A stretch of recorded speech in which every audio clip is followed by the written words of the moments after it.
years old, from Santa Rosa, Bill Bradley.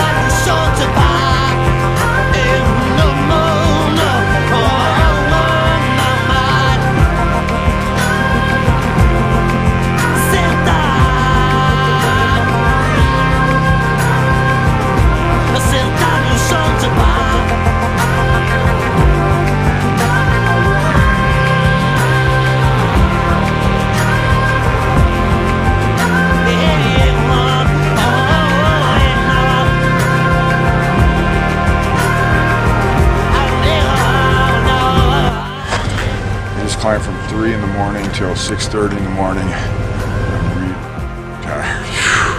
Really tired.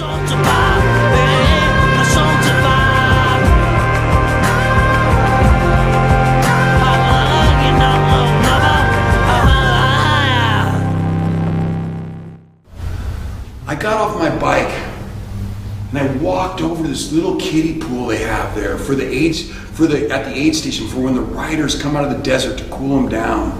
And I laid back in this little kiddie pool and I put my head against the edge of it and I watched as the aid station workers cleaned up the aid station. They were cleaning it up. And I asked one of them, like it wasn't obvious, I said, "Am I in last?" And he said, "Yes." I said, "How long ago did second to last leave?" He told me 2 hours. 2 hours, not 10 minutes, 2 hours.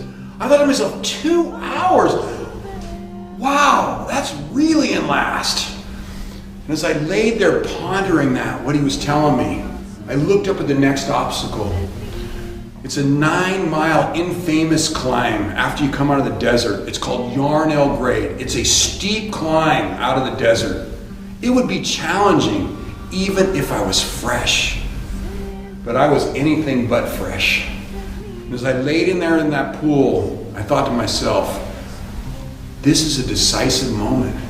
This is one of those moments where you find out what you're made of.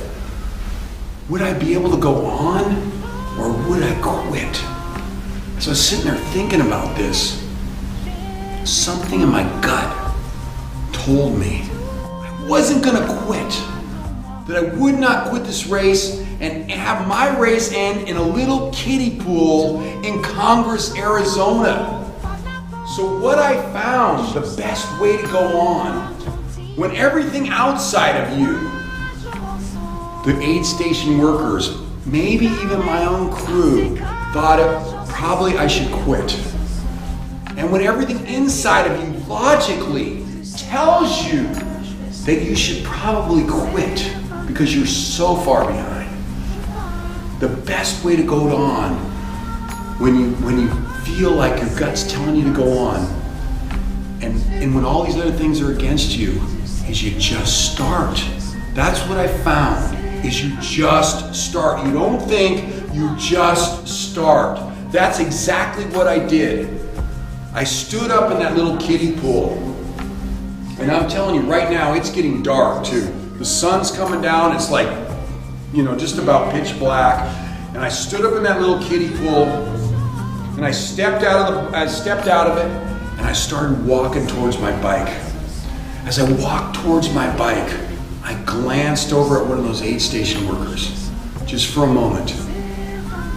And what I saw on his face was a new look. It was surprise. The corpse was walking. And so I stepped out of that pool and I started doing my corpse walk towards my bike, like the Walking Dead. And I'm walking towards my bike, but one thing I did was I didn't make eye contact with the aid station workers. I didn't make eye contact with my own crew because I couldn't afford to take a chance on any of them talking me out of going on. I had just enough willpower to walk to my bike, and get on my bike and start riding. Not enough to have a debate with anybody whether I should go on. So I walked straight towards my bike. I just focused on my bike. I walked straight towards my bike. I threw my leg over my bike and I started riding off into the dark towards Yarnell Grade. The last thing I would hear as I approached Yarnell Grade was one of the aid station workers yell, "Go Bill!" I love that guy for that.